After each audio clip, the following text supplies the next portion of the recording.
హిమాచల్ ప్రదేశ్లో ఘోర ప్రమాదం జరిగింది. పత్రిఘాట్ దగ్గర లోయలో పడింది ఒక బస్సు.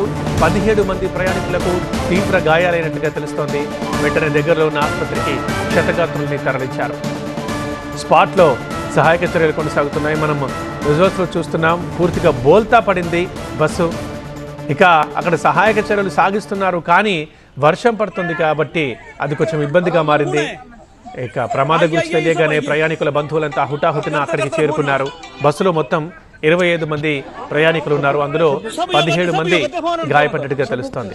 హిమాచల్ ప్రదేశ్లోని పత్రిఘాట్ దగ్గర లోయలో పడిపోయింది బస్సు. మనం చూస్తున్నాం ఆ లోయ ఎంత లోతుకు ఉందనేది, రోడ్డు ఎక్కడుందనేది. పత్రిఘాట్ ఈ ప్లేస్.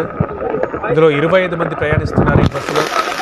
ఆ టైంలో ఇక 17 మంది గాయాలయ్యాయి. వర్షం పడ్డం అక్కడ ఇబ్బందికి గురి చేస్తుంది. అయినా సరే అదే వర్షంలో స్థానికులు దగ్గర వాళ్ళని వెంటనే దగ్గరలో ఉన్న ఆసుపత్రికి తరలించి చికిత్స అందిస్తున్నారు. బ్యూరో చీఫ్ గోపిని అడిగి మరిన్ని వివరాలు తెలుసుకుందాం.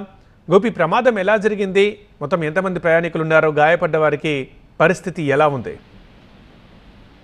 హిమాచల్ ప్రదేశ్ మండి జిల్లాలో ఈ ఘోర ప్రమాదం చోటు చేసుకుంది. మండి జిల్లాలోని పట్టిఘాట్ వద్ద లోయలో ఈ ప్రైవేట్ బస్సు బోల్తా పడిపోవడం జరిగింది. ప్రయాణించే సమయంలో 20 నుంచి 25 మంది వరకు కూడా ప్రయాణికులు ఉన్నారు. మరికొంత ప్రస్తుతం ఒక 17 మంది వరకు కూడా తీవ్ర గాయాలయ్యాయి. అలాగే బస్సు కింద మరికొంతమంది చిక్కుకున్నట్లుగా సమాచారం అందుతుంది.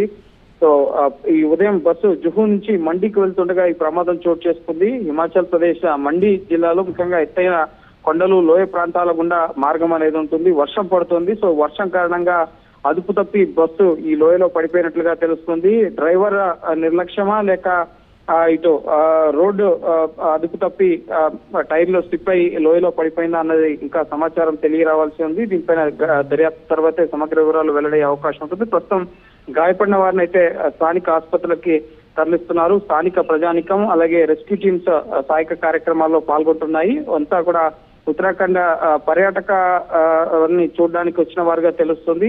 ఈ ప్రైవేట్ బస్సు ఏ ప్రాంతం నుంచి వచ్చింది? ఇటు హిమాచల్ ప్రదేశ్ కి సంబంధించిన టూరిజం బస్సా లేక మరే ఇతర రాష్ట్రం నుంచి వచ్చిందా అనేది వివరాలు ఇంకా తెలియరావాల్సి ఉంది. ప్రస్తుతం అయితే సహాయక కార్యక్రమాలు ముమ్మరంగా కొనసాగుతున్నాయి. ఇటు వర్షం పడుతున్న కారణంగా వెదర్ ఎఫెక్ట్ వల్ల ముఖ్యంగా ఈ ప్రమాదం చోటు చేసుకున్నట్లుగా ప్రాథమికంగా అయితే సమాచారం. సో ప్రత్యక్ష సాక్షులు కూడా ఇంకా దీనికి సంబంధించి బస్సులో ప్రయాణిస్తున్న వారు కూడా అసలు ఏం జరిగింది అనేది ఇంకా వివరాలు తెలియపరచాల్సి ఉంది. ప్రస్తుతం సహాయక కార్యక్రమాలు అయితే కొనసాగుతున్నాయి. ఓకే గోపి.